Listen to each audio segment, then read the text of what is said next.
My name's Eric and I'm an alcoholic. And I don't know how to do this at all, really. Plus the fact that, I've only just started being able to speak again because about 3 weeks ago I had all my teeth taken out and these implants put in. And so it's all kind of feels funny in there. And I'm trying to kind of overcome this lisp and a whistle, which you can hear. So, actually, some of it is quite nice because I sound like people I used to admire, like Otis Rush and Ray Charles, who used to sing with a lisp. So that's cool. But one of the great things about this was that my dreads as a practicing alcoholic was dentistry. There was like a lot of other things that were really just not available to me. I had such the dysfunctionality in my life was so pronounced that I didn't even see a toothbrush until I was about 18. Very poor stuff, all that raised with, in a 2 up, 2 down, where there was an outside, zinc bath and no bathroom. And so, but I remember being in class at school about 10 years old and the back of one of my front teeth fell off. And that's where a lot of my kind of disease started to kick in because I started lying. And I think I'd already kind of developed the thing that, Lauren and other people have talked about, that thing about changing the way I felt.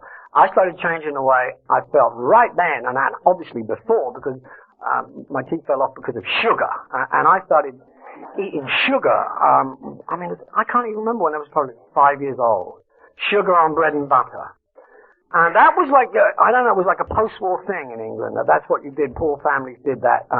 They used to put sugar in milk too to feed the children so that the children would drink the milk. And it was like part of bad education, all kinds of just dysfunctionality. And so I was kind of set up. I was ready for this stuff. And there were so many other ways that it was coming into my life. I lived in a village in the country in England where we had this thing called the British Legion, which was like a veterans society, and I would see the ground. We would, as kids, would be taken and we'd be stuck outside, put outside with a packet of crisps or whatever you call them here, potato chips and a Coke or something, and they would go inside and they would change. The adults would change, and they'd go in kind of quiet and reserved and miserable, and you'd hear them changing inside into kind of happy, uninhibited, gregarious people, and they'd be having the time of their lives, and then they'd come out, and then they'd be, once they were kind of out again, and they'd take us home, there would be a shift back somehow, and it would be a little bit more pronounced, it'd be a bit more kind of aggressive and sullen, and it was kind of like, that was like a little microcosm of what my kind of drinking was like, that I would be, just a shy, withdrawn, terrified, fear-based human being who once I got something inside of me became, anybody and was up for anything. And then as it started to wear off, I became malevolent and violent and aggressive and miserable. And in the end, suicidal.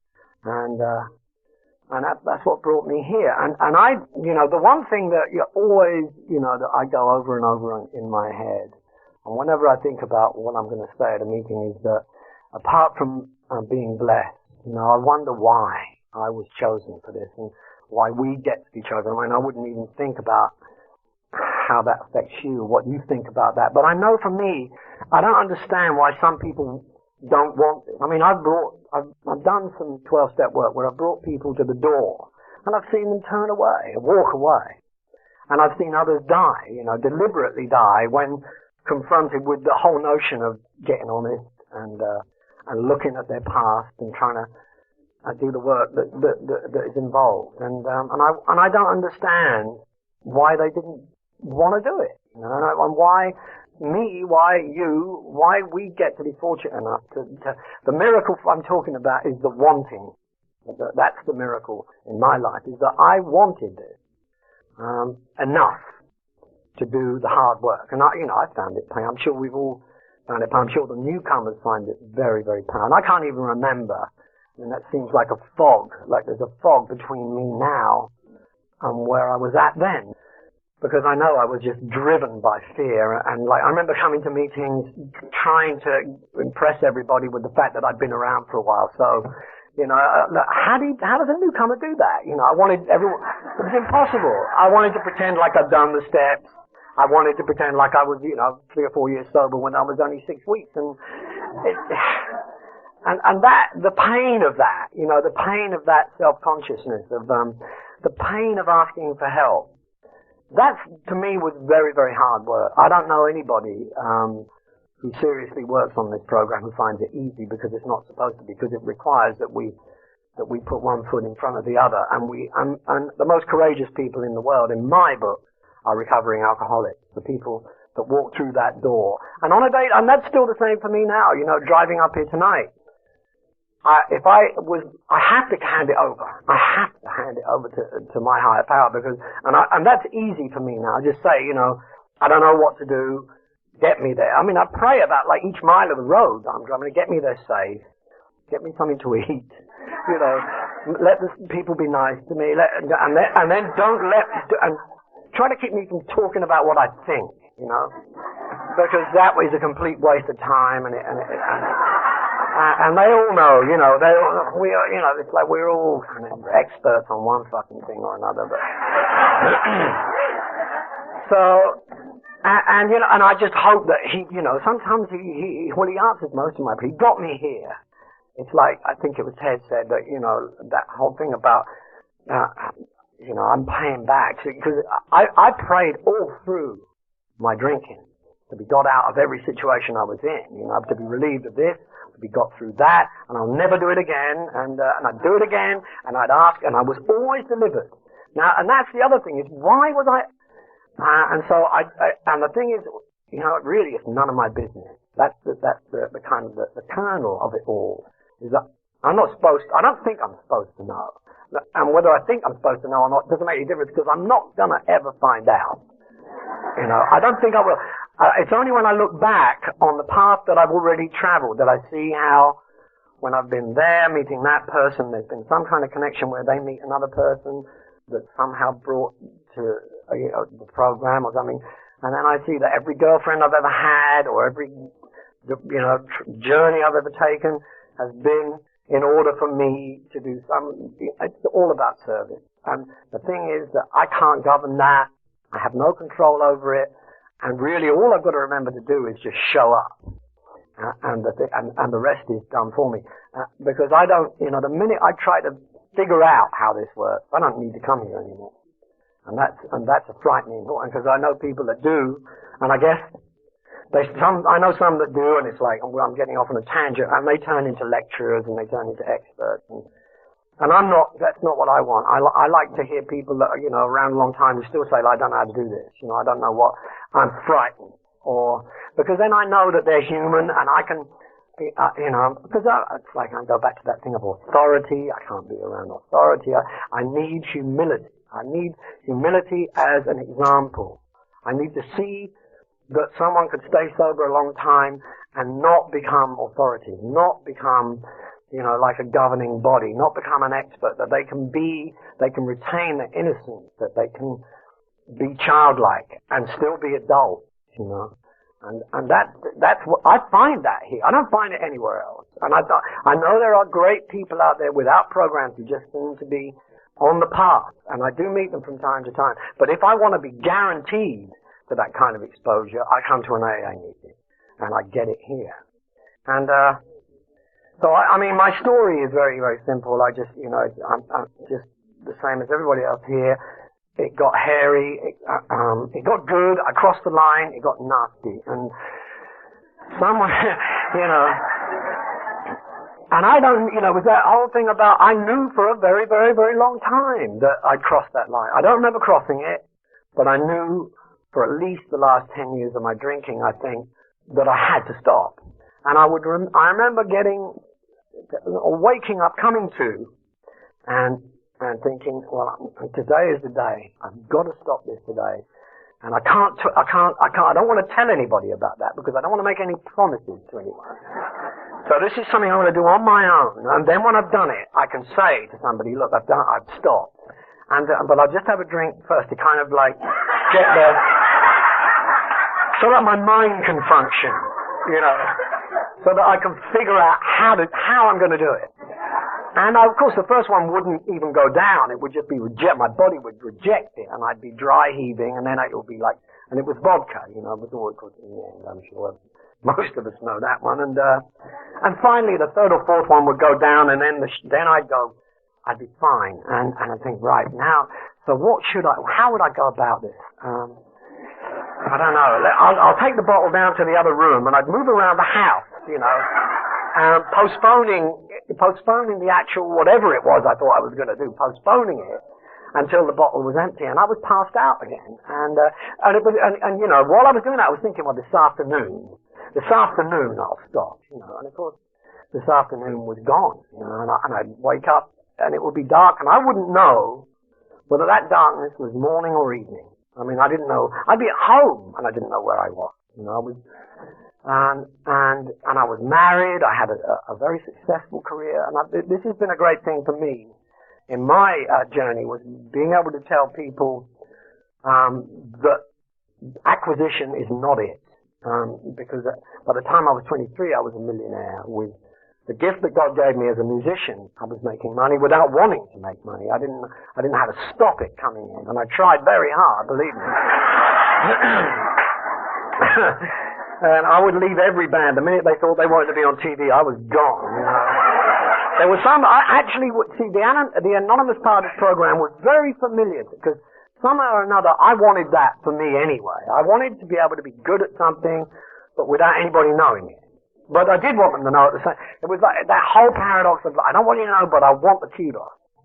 And I had madness, insanity even then. So, but, the whole thing about that was that I didn't want to be rich. I didn't want to be successful. And as long as I had that going on, I could not stop it. And I'm sure, you know, people that want money, want success, it just doesn't happen, because there's like a paradox in there.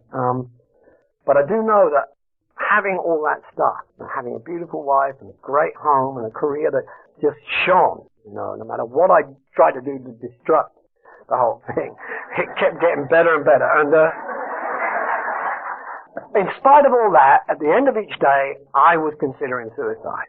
And now, see, that, how does that make sense? You know, and I know that there are people who probably come into this program without very much, who think that this is going to get them that, you know, and maybe it will, but for sure, along with it come a lot of other problems, and some of those things I don't know if I'm ready for now. I mean, I'm still quite, you know, self-destructive. I mean, I do like to self-sabotage a lot, and I still practice that. I still kind of set about trying to undermine it, so that I'm basically so that I can survive really and retain some kind of anonymity.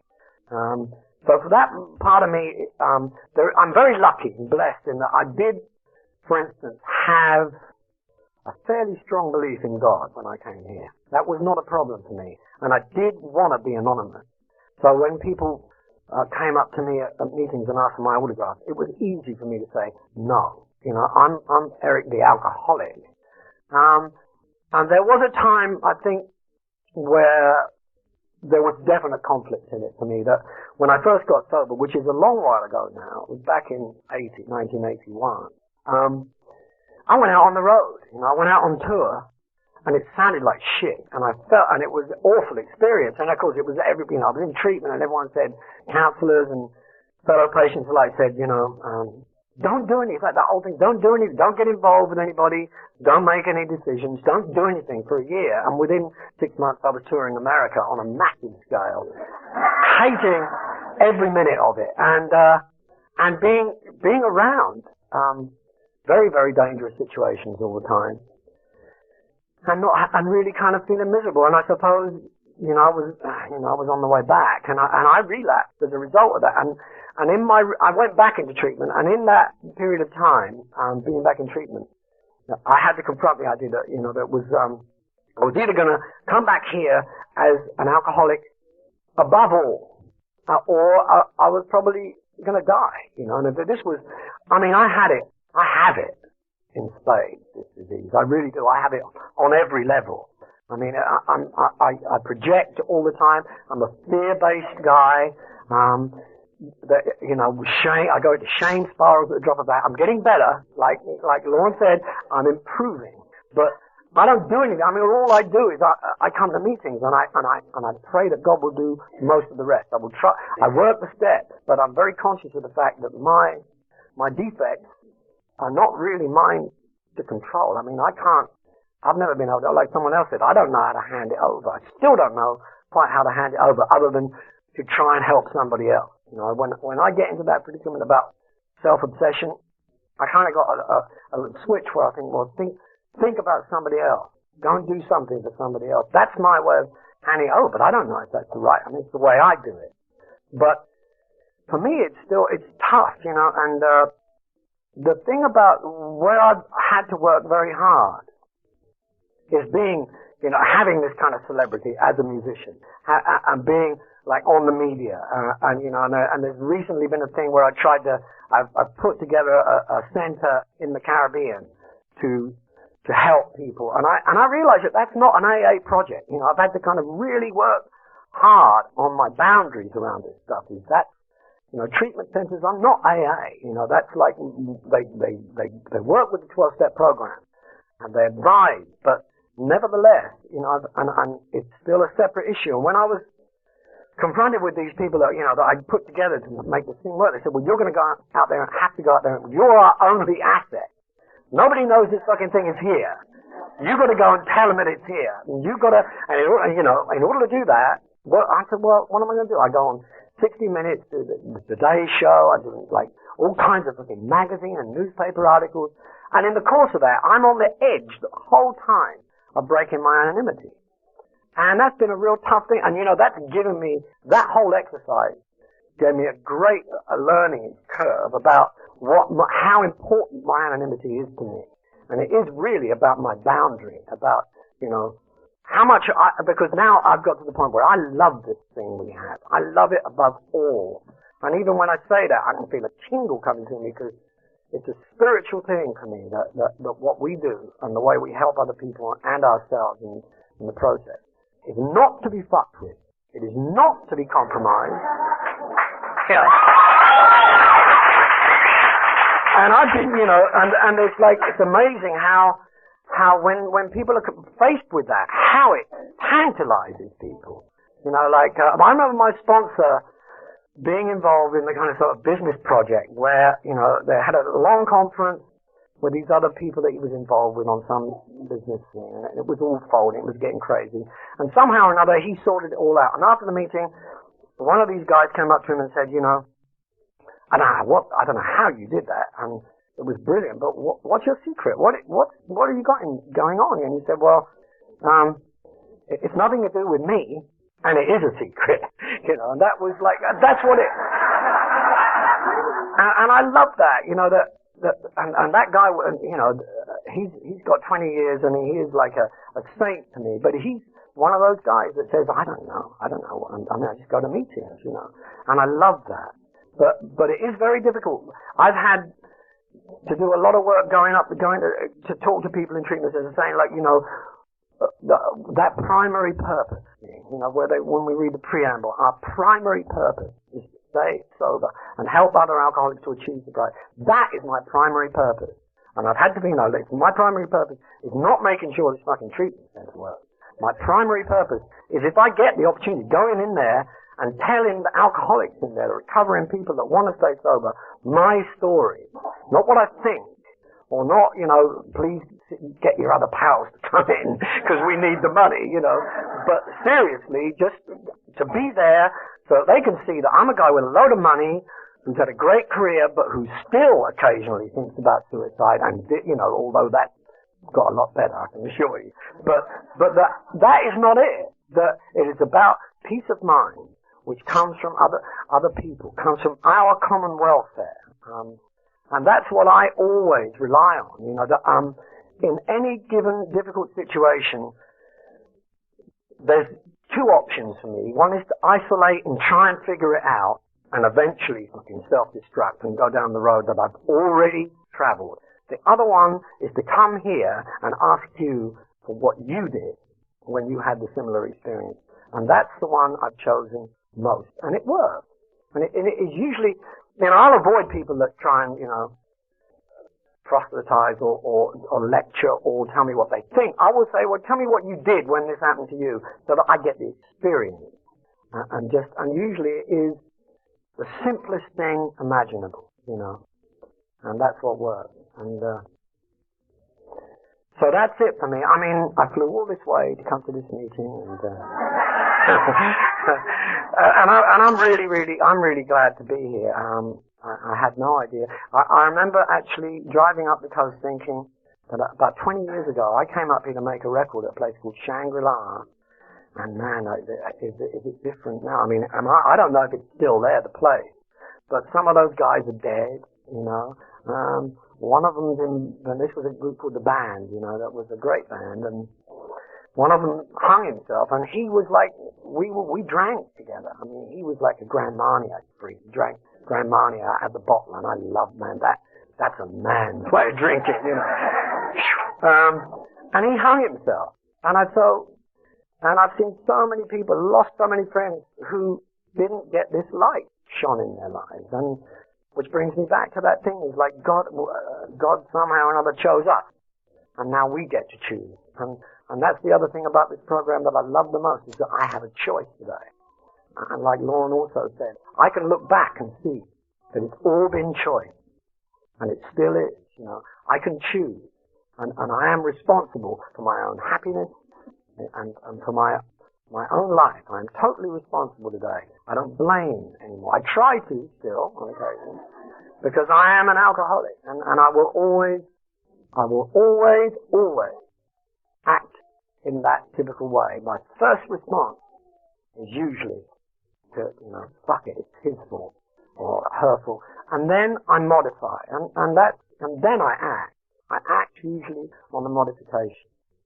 And I guess I've got another 12 to go before I'll have paid back my debt, and I hope a bit more, I don't ever really think about this as being a long, long road. It's still one day at a time for me. I really don't make too many plans. I try to take the program to everything I do. The way I love, the way I live, the way I work. It's about spontaneity and being in the moment. And we're very, very lucky to be given this gift. And I'm very grateful for you listening to me tonight. Thanks. Thanks for letting me share.